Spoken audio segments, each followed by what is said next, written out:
लुम्बिनी के एक छोटे से राज्य में एक ऐतिहासिक दिन पर एक राजकुमार का जन्म हुआ।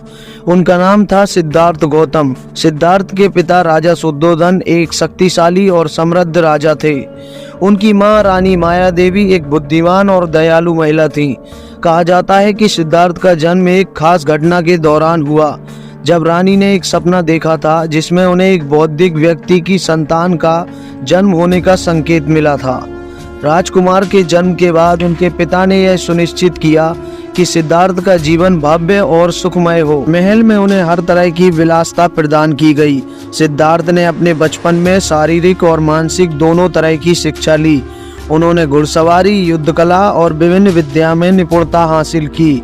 सिद्धार्थ का जीवन एक सुनहरे पिंजरे में बीत रहा था, लेकिन उनका मन हमेशा कुछ खोजने की चाह में भटकता रहता था। 29 वर्ष की आयु में उन्होंने पहली बार अपने महल से बाहर जाने का निर्णय लिया।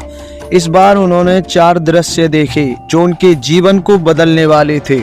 नंबर 1, बूढ़ा व्यक्ति। पहली बार जब उन्होंने एक बूढ़े व्यक्ति को देखा तो वह उसके शरीर की उम्र और दुर्बलता को देखकर चकित रह गए।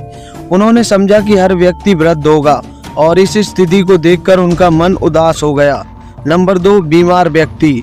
अगली बार उन्होंने एक बीमार व्यक्ति को देखा जिसकी पीड़ा और असहायता ने उन्हें और भी अधिक प्रभावित किया। उन्होंने सोचा कि क्या यह दुख हमेशा रहेगा। नंबर 3, शव।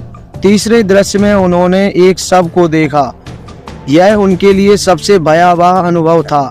उन्होंने समझा कि मृत्यु जीवन का अंत है। नंबर 4, साधु। अंत में उन्होंने एक साधु को देखा जो ध्यान में लीन था। साधु की शांति और स्थिरता ने सिद्धार्थ के मन में गहरा सवाल पैदा किया, क्या यही सच्चा सुख है? इन दृश्यों ने सिद्धार्थ के दिल में जीवन के वास्तविकता को जानने की जिज्ञासा जगाई और उन्हें गहरे विचार में डाल दिया। उन्होंने महसूस किया कि भौतिक सुखों में असली सुख नहीं है, त्याग का संकल्प। इन अनुभवों के बाद सिद्धार्थ ने अपने परिवार को छोड़ने का निर्णय लिया। एक रात जब सभी सो रहे थे, उन्होंने अपने महल को छोड़ दिया। उन्होंने अपने माता पिता, पत्नी यशोधरा और नवजात बेटे राहुल को बिना बताए त्याग दिया।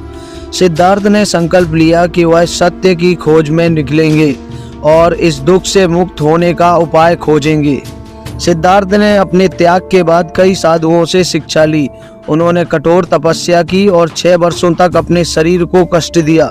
वह केवल सूखे फल और पानी पर निर्भर रहे, लेकिन इसके बावजूद उन्हें सच्चा ज्ञान प्राप्त नहीं हुआ। इस कठिन समय के दौरान उन्होंने यह समझा कि केवल कठोरता और तपस्या से ज्ञान नहीं मिलता। उन्होंने यह भी महसूस किया कि उनके शरीर को स्वस्थ रखने की आवश्यकता है ताकि वह ध्यान में गहराई से लीन हो सकें। एक दिन सिद्धार्थ ने बोध गया में बोधि वृक्ष के नीचे ध्यान करने का निर्णय लिया। उन्होंने ठान लिया कि वह तब तक नहीं उठेंगे जब तक उन्हें सच्चा ज्ञान नहीं मिल जाता। उन्होंने एक जगह बैठकर ध्यान लगाना शुरू किया। 49 दिन तक उन्होंने ध्यान किया। अंततः एक रात उन्होंने ज्ञान की प्राप्ति की। उन्होंने पाया कि दुख का कारण तृष्णा यानी कि इच्छाएं हैं और उन इच्छाओं को समाप्त करते ही दुख से मुक्ति पाई जा सकती है। इस अनुभव के बाद सिद्धार्थ ने बुद्ध जागृत कहलाने का गौरव प्राप्त किया। बुद्ध ने अपने ज्ञान को साझा करना शुरू किया। उन्होंने वाराणसी में अपने पहले उपदेश धर्म चक्र परिवर्तन में 4 आर्य सत्य और 8 पद का वर्णन किया। वे 4 आर्य सत्य कुछ इस प्रकार हैं। दुख का अस्तित्व। जीवन में दुख है और हर व्यक्ति का अनुभव है। दुख का कारण तृष्णा और इच्छाएं हैं जो हमें संतुष्ट नहीं होने देती।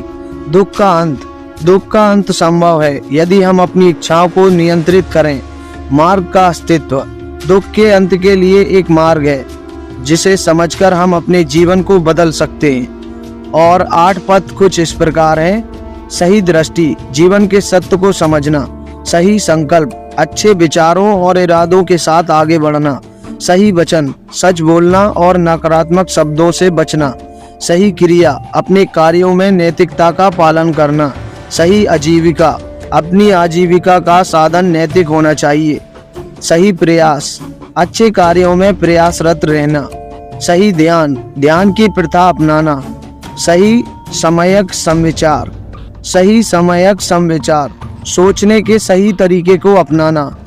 इन उपदेशों के अनुसार कई लोग उनके अनुयायी बन गए और उन्होंने भिक्षु समुदाय की स्थापना की। बुद्ध ने 80 वर्ष की आयु में कुशीनगर में अंतिम समय बिताया।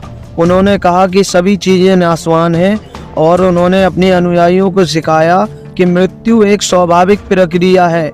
इस प्रकार उन्होंने महापरिनिर्वाण शारीरिक मृत्यु प्राप्त किया। महात्मा बुद्ध की शिक्षाएं आज भी लोगों को मानसिक शांति और जीवन के उद्देश्य को समझने में मदद करती हैं। उनकी कहानी एक गहन आध्यात्मिक यात्रा है जो हमें यह सिखाती है कि सच्चा सुख भीतर से ही मिलता है।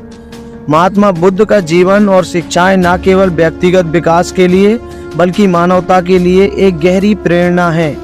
उन्होंने हमें सिखाया कि दुखों का सामना कैसे किया जाए और जीवन में सच्ची खुशी कैसे प्राप्त की जाए। दोस्तों, आशा करते हैं कि यह कहानी आपको बहुत पसंद आई होगी।